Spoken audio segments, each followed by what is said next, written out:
வணக்கம் மக்களே, welcome to அடிமை மருமகள் எபிசோட் 14 அப்டேட்டை பற்றி இந்த வீடியோவில் பார்க்கலாம். சண்முகம் தன்னுடைய அக்கா கிட்ட போய் என்ன கேட்க போகிறான், பிரியா சொன்னதை நம்பி அப்படியே போய் கேட்க போகிறானா, இல்லை அக்கா வந்து இந்த மாதிரி சூழ்நிலையை மாட்டிகிட்டு இருக்காங்க, ஸோ நம்மக்கிட்ட பொய் சொல்லிகிட்டு இருக்காங்க அப்படின்றத நம்ம சொல்லாமல் வந்து அக்கா கிட்ட நம்ம வீட்டை விட்டு போகலாமா, என்ன ஏது பண்ணுறது அப்படின்றத தான் நம்ம அடுத்த வர எபிசோடில் வந்து பார்க்க போகிறோம். இங்கே சண்முகம் வந்து பார்த்தீங்கன்னாக்க இதை காத்துவாங்களா அப்படின்னு சொல்லிட்டு மொட்டை மாடிக்கு போனார். ஆனால் போன இடத்துல வந்து பார்த்தீங்கன்னாக்கா பிரியா நல்லாவே வந்து ஊதி விட்டாங்க. உங்கள் அக்கா வந்து பார்த்தீங்கன்னாக்கா நிறைய வந்து பணம் வச்சுருக்காடா, உங்கள் அப்பா தான் நிறைய கடனை வாங்கி எல்லா பணத்தையும் உங்கள் அக்கா கிட்ட கொடுத்துட்டா, உங்கள் அப்பா வந்து பார்த்தீங்கன்னாக்கா உங்களை எல்லாமே கடன்காரனாக பண்ணி விட்டாங்க, ஆனால் நீங்கள் இது தெரியாமல் ரொம்பவே கஷ்டப்பட்டுட்டு இருக்கீங்க அப்படின்னு சொல்லிட்டு எல்லாத்தையும் வந்து ஊதி விட்டாங்க. இதை கேட்ட நம்ம சண்முகம் அப்படியே கொந்தளிச்சு எழுந்து போகிற மாதிரியே வந்து பார்த்தீங்கன்னாக்கா இப்போ வந்து பார்த்தீங்கன்னாக்கா நேரா வந்து கிளம்பி வந்து அக்காவை பார்க்கறதுக்காக போகிறாங்க. அக்கா நீ இந்த மாதிரி எல்லாம் பண்ணுறியான்னெல்லாம் கேட்க மாட்டாங்க. அக்கா நான் இப்போ வீட்டுக்கு போகலான்னு இருக்காங்க அப்படின்னு வந்து பேசுவார் அப்படின்னு பார்த்தீங்கன்னா கண்டிப்பாக கிடையாது. இப்போ போய் அக்கா கிட்ட உடனே வந்து பார்த்தீங்கன்னாக்கா, அக்கா நீ என்னக்கா இப்படியெல்லாம் பண்ணுற அப்படின்னு சொல்லிட்டு அந்த பிரியா சொல்லிகிட்டு இருக்காக்கா. அப்பா வந்து என்ன பண்ணுவார்னு எனக்கும் தெரியும், நீ என்ன பண்ணுவ அப்படின்றது எனக்கும் தெரியும். ஆனால் இந்த வீட்டில் உனக்கும் எனக்கும் ஏதோ சண்டை வரணுமா, இல்லை என்னவோ ஏதோ பண்ணணும்னு இந்த பிரியா வந்து பண்ணிகிட்ருக்காக்கா. ஆனால் நீ இது தெரியுமா தெரியாலையா உனக்கு, எனக்கு தெரியலக்கா. நீ ரொம்ப ஆனால் நீ ஜாக்கிரதையாக தான் இருக்கணும். ஆனால் நீ சொல்கிறத பார்த்து எனக்கு நம்புகிற மாதிரியே எனக்கு புரியலக்கா. நீ வந்து வீட்டில் இருக்கவங்க தான் உங்களை அப்படி பார்த்துக்கிறாங்க இப்படி பார்த்துக்கிறாங்க நீ சொல்லிகிட்ருக்க. ஆனால் அந்த மாதிரியெல்லாம் எதுவுமே இல்லைன்னு நான் நினைக்கிறேன்க்கா. நீ என்கிட்ட எல்லாமே பொய்யா சொல்லிகிட்ருக்க. என்ன நடக்குது ஏது நடக்குதுக்காக்கா என்கிட்ட சொல்லுக்கா.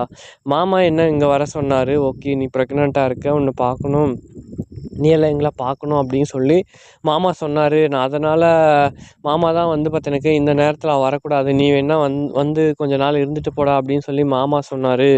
ஆனால் இங்கே வந்து பார்த்தா எல்லாமே மாறுதுக்கா. நீ சொல்கிறதுக்கும் அக்கா அவங்க சொல்கிறதுக்கும் ரொம்ப வித்தியாசமாக இருக்குது. இதில் என்னதாக்கா எதுங்காக உண்மை அப்படின்ற மாதிரி வந்து பார்த்தீங்கன்னாக்கா இங்கே வந்து நம்ம ஆனந்திக்கிட்ட தம்பி கேட்குறான். அவங்க என்ன சொல்கிறது அப்படின்னு அவங்களுக்கு ஒன்றும் புரியலை. இத்தனை நாள் நடந்துகிட்ருக்க அந்த விஷயத்த சொல்கிறதா, இல்லை அது நம்ம சொன்ன மாதிரியே வந்து எல்லாருமே நம்மளை ரொம்பவே நல்லா பார்த்துக்கிறாங்க அப்படின்னு சொல்கிறதா அப்படின்னு சொல்லிட்டு வந்து ஒரு குழப்பத்தில் இருக்காங்க நம்ம ஆனந்தி. ஸோ இதுக்கு மேலே இதை வந்து மறைச்சி வைக்கவும் முடியாது, ஒன்றும் முடியாது. எனக்கு அப்போவே ஒரு டவுட்டாக இருந்துச்சுக்கா. இந்த ஜூஸில் ஒரு மருந்து வாசனை அடிச்சிச்சு, ஒரு டேப்லெட் வாசனையும் அடிச்சிச்சு. அப்போ ஏதோ ஒன்று பண்ணுறாங்கக்கா. அப்போ தான் எனக்கு புரியுது. அப்போ நீ சொல்கிறது எல்லாமே தப்பு, நான் வந்து சொல்கிறேன் அப்படின்னு சொல்லிட்டு வந்து பார்த்தீங்கன்னாக்கா ரொம்ப ஒரு கோவத்தில் இருக்கான் நம்ம சண்முகம். மாமா கிட்ட சொல்கிறதா, இல்லை அக்காவை நம்ம வீட்டுக்கு கூட்டிகிட்டு போயிடலாமா அப்படின்னு சொல்லிட்டு ஒரு யோசனையில் இருக்கிறான். ஆனால் நம்ம மாமா வந்து அனுப்ப மாட்டாங்க. ஸோ அப்படி இருக்கும்போது நம்ம இந்த வீட்டில் இருக்கிறது வந்து பார்த்தீங்கன்னாக்கா அவங்களுக்கு பிடிக்கல. அதனால நம்மள பழைய சோறு அது இது போட்டு ஏதேதோ பண்ணுறாங்க. அப்போ நம்மளை துரத்துறதுக்கு ஏதோ பிளான் பண்ணியிருக்காங்க. அக்காவுக்கு வந்து இந்த குழந்தை இருக்கக்கூடாது அப்படின்னு சொல்லிட்டு ஏதோ பண்ணுறாங்க அப்படின்றது சண்முகத்துக்கு நல்லாவே புரியுது.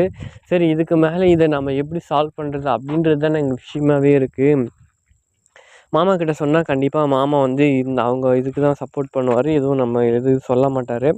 அப்போ இந்த விஷயத்த நம்ம என்ன பண்ணுறது, நம்மளுடைய விஷயத்தில் நம்ம இது இங்கே இந்த இதுக்கு நம்மளை இந்த இதை வந்து சமாளிக்க முடியாது. அப்போ அக்காவை நம்ம வீட்டுக்கு கூட்டிகிட்டு போகிறது தான் ஒரே வழி அப்படின்னு வந்து ஒரு ஒரு இதெல்லாம் வந்து பார்த்தீங்கன்னாக்கா தம்பி நிற்கிறான். ஆனால் மாமா தான் அனுப்ப மாட்டாரே, இதான எங்கள் பெரிய ஒரு தொல்லையாகவே இருக்குது. மாமா வந்து அவங்க அப்படி இருக்காங்க, இந்த சமயத்தில் வந்து ட்ராவல் பண்ணுறது நல்லது இல்லைடா, அவ்வளோ தூரம் போகக்கூடாது அப்படி இப்படின்னு வந்து இது கன்வின்ஸ் பண்ணி வந்து பார்த்தீங்கன்னாக்கா மச்சானை வந்து கொஞ்ச நாள் இருக்க வச்சுட்டு அமுச்சு விட்ருவாரு. வேறு வழி இல்லை, அவங்கள வந்து அனுப்ப மாட்டாங்க. அப்போ அந்த வீட்டில் இருக்கிற அந்த தொல்லைங்களெல்லாம் என்ன பண்ணுறது அப்படின்னு தானே ஒன்றும் புரியல. அங்கே இருக்கிற நம்ம ஆனந்தியோட மாமனார் என்னமோ ஓகே அவர் திருந்திட்டார், மற்ற 2 இது கலசடிங்களும் திருந்தலையே. அப்போ இவங்களை என்ன பண்ணுறது, ஒருவேளை மாமா கிட்ட ஏதாச்சும் ஐடியா கேட்டால் அவர் ஏதாச்சும் செய்வாரா அப்படின்னு வந்து பார்த்தீங்கன்னாக்கா போய் அந்த மாமாக்கிட்டே வந்து கேட்க போகிறான். ஸோ இந்த மாதிரி அக்கா வந்து இந்த மாதிரியெல்லாம் இருக்காங்க, உண்மையாக அப்படி தான் இருக்காங்களா, இல்லை இதுக்கு முன்னாடி வேறு மாதிரி இருந்துச்சா அப்படின்னு வந்து அவங்க கண்டிப்பாக அவங்க பெரிய மாமனார்கிட்ட வந்து கேட்க போகிறாங்க. அவங்க ஓரளவுக்கு உண்மையை சொல்லலாம், சொல்லாமலேயும் போகலாம். இதுக்கு மேலே எல்லாம் சண்முகம் என்ன பண்ணுவாங்க, இல்லை ஆனந்தி இந்த விஷயத்த வந்து சொல்லாமல் மறைச்சிருவாங்களா அப்படின்றத வரப்போகிற அந்த 14 எபிசோடில் பார்க்கலாம். இப்போ 13 எபிசோடு யாரெல்லாம் பார்க்கலையோ அவங்களுக்காக பார்த்தீங்கன்னாக்கா கீழே டிஸ்கிரிப்ஷனில் லிங்க் இருக்குது. அது மட்டும் இல்லை அந்த வீடியோவோட ஷார்ட் ரிவ்யூவாக இந்த ஒரு வீடியோவில் வந்து கண்டினியூ பண்ணலாம். ஸோ நம்ம சண்முகம் வந்து வீட்டுக்கு வந்திருந்தா இல்லையா, ஸோ வந்தபோது வந்து பார்த்தீங்கன்னாக்கா அந்த ஜூஸை வந்து மாத்திரையை கலந்து வந்து நம்ம ஆனந்தியை குடிக்க வச்சு அந்த வயிற்றில் இருக்கிற கருவை மெல்ல மெல்ல கலைச்சிடலாம் அப்படின்னு சொல்லிட்டு பிளானை போட்டு மாத்திரையை போட்டு ஜூஸை வந்து கொடுத்துட்டாங்க. அந்த ஜூஸ் நம்ம அவங்களோட தம்பி கையில் போகிறதுக்கு முன்னாடியே வந்து இது உங்களுக்காக போட்டது கழனி, இதை நீங்கள் தான் குடிக்கணும், இது உங்களுக்காக பண்ணது, உங்கள் தம்பிக்கு வேணா வேற கூட நான் செஞ்சு கொடுத்துட்றேன், நீங்கள் முதல்ல இதை குடிங்க நீ அப்படின்னு சொல்லிட்டு வந்து கிளம்புறாங்க. குடிக்கிற மாதிரி குடித்தாங்க. உடனே வந்து வேணாம் வேணாம் அப்படின்னு சொல்லிட்டு தம்பிக்கிட்டே கொடுத்தங்க. இல்லை இல்லை இப்போ தான் ஒரு மாதிரியாக இருக்குது, நான் வேணா அப்புறம் குடிச்சிக்கிறேனே சாப்பிட்டுட்டு அப்படின்னு சொல்லிட்டு தம்பி கையில் கொடுத்துட்டாங்க. தம்பியும் குடிச்சு பார்த்துட்டு இது ஏதோ கொஞ்சம் மருந்து ஸ்மெல் வர்ற மாதிரியே இருக்கே, நான் வேணா இங்கே வரும்போது எங்கள் வீட்டாண்டிருந்து பழங்கள்லாம் கொண்டுட்டு வரோம், நல்லா பழுத்த பழமா எங்கள் தோட்டத்தில் விளைஞ்சதா, எந்த ஒரு பிரச்சனையும் இல்லாமல் இருக்கும் அப்படின்னு சொல்லிட்டு வந்து தம்பியே குடிச்சிட்றாப்புல. அதுக்கப்புறம் அக்காவும் தம்பி போயிட்டு ரூமில் உட்காந்து பேசுகிறாங்க. என்னக்கா எப்படி இருக்க, இன்னும் பிரச்சனை இல்லையா அப்படின்ட்டு. டேய் நான் பாரு எவ்வளோ சந்தோஷமாக இருக்குண்ணா. காலையில் பார்த்தீங்கன்னாக்க அவங்க எல்லாமே எந்திரிச்சிருவாங்க, அதுக்கப்புறம் சாப்பாடு பண்ணி வச்சுருவாங்க. அதுக்கப்புறம் தான் என்னவே நானே எழுந்திரிச்சு வருவேன். அதுக்கப்புறம் தான் வந்து நான் பல் தேய்ச்சிட்டு இந்த மாதிரி ஜூஸை குடிச்சிட்டு அதுக்கப்புறம் சாப்பிட்ருவேன். அதுக்கப்புறம் மறுபடியும் போய் படுத்துருவேன். மறுபடியும் ஒரு ஜூஸ் கிடைக்கும் இப்படி சொல்லி தம்பிக்கிட்ட சந்தோஷப்படுறாங்க. அம்மா எப்படி இருக்காங்க, என்னடா தொழிலெல்லாம் கற்றுக்கிட்டியா தம்பி அப்படின்னு கேட்கும்போது, இல்லைக்கா அப்பா மாதிரியெல்லாம் நம்ம செய்ய முடியுமான்னு தெரியல அப்படின்னு சொன்ன உடனே, இல்லைடா உனக்கு இன்னும் வயசு இருக்குடா, நீ பொறுமையாக கற்றுப்படா அப்படின்னு சொல்லிட்டு வந்து என்கரேஜ் பண்ணுறாங்க. அப்புறமா அவங்க அக்கா வந்து திடீர்னு வாந்தி வர்ற மாதிரி வந்து ஒரு ஃபீல் பண்ணுறாங்க. டேய் எனக்கு வாந்தி வர்ற மாதிரி இருக்குடா, அப்படி போய் தண்ணி எடுத்துகிட்டு வாடா அப்படின்னு சொல்லிட்டு வந்து இவங்க பாத்ரூம்குள்ளே ஓடிடுறாங்க. தம்பி போயிட்டு வெளியில் போயிட்டு தண்ணி எடுத்துகிட்டு வரலான்னு பார்க்கும்போது அவங்களுடைய மாமனார் வந்து வெளியே உட்காந்துட்ருக்காரு. "என்னப்பா எப்படி இருக்க? ஊர்லலாம் சௌக்கியமா? அம்மா எப்போ வராங்க?" அப்படின்னு கேட்கும்போது, "அம்மா வராங்க. நான் முதலிட வந்துட்டேன். சரி மாமா தான் வர சொன்னார்." அப்படின்னு சொல்லிட்டு, "சரி சரி எல்லாம் நல்லா இருந்தா சரிப்பா." அப்படின்னு சொல்கிறாங்க. என்னன்னு கேட்கும்போது, "இல்லை இந்த மாதிரி அக்கா வாந்தி எடுக்கிறாங்க, தண்ணி வேணும்னு கேட்டாங்க. அதனால தான் வந்தேன்." "சரிப்பா சரிப்பா இந்த மாதிரி நேரத்தில் அப்படி தான் இருக்கும். ஒன்றும் பிரச்சனை இல்லை பார்த்துக்கலாம்." அப்படின்னு சொல்லிட்டு வந்து இருக்காங்க. சரி ஓகே அது முடிஞ்சுச்சு. அதுக்கப்புறம் வந்து பார்த்தீங்கன்னாக்கா சாப்பாடு டைம் மதியம். ஸோ இவங்க பார்த்தீங்கன்னாக்கா என்ன பண்ணா, இவன் வேற வந்து வீட்டில் உட்காந்துக்கிட்டு ஒரு ரோதனை பண்ணுறான்.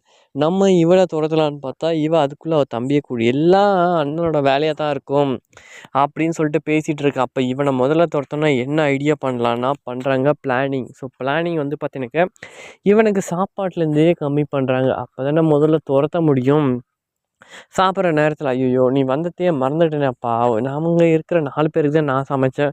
உன்னை வேற நான் மறந்துட்டேனே!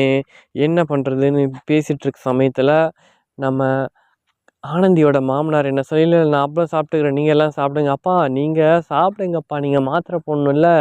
அப்படின்னு சொன்ன உடனே இங்கே வந்து நம்ம ஆனந்தியோட தம்பி இருந்துக்கிட்டு, "இல்லை இல்லை பரவாயில்ல இருக்கு. நான் வெளில போய் சாப்பிட்டுக்கிறேன்." "ஏங்க விருந்தாளி வீட்டுக்கு வர வச்சுட்டு வெளில போய் சாப்பிட வச்சா நல்லா இருக்குமா? நீங்க சாப்பிடுங்க."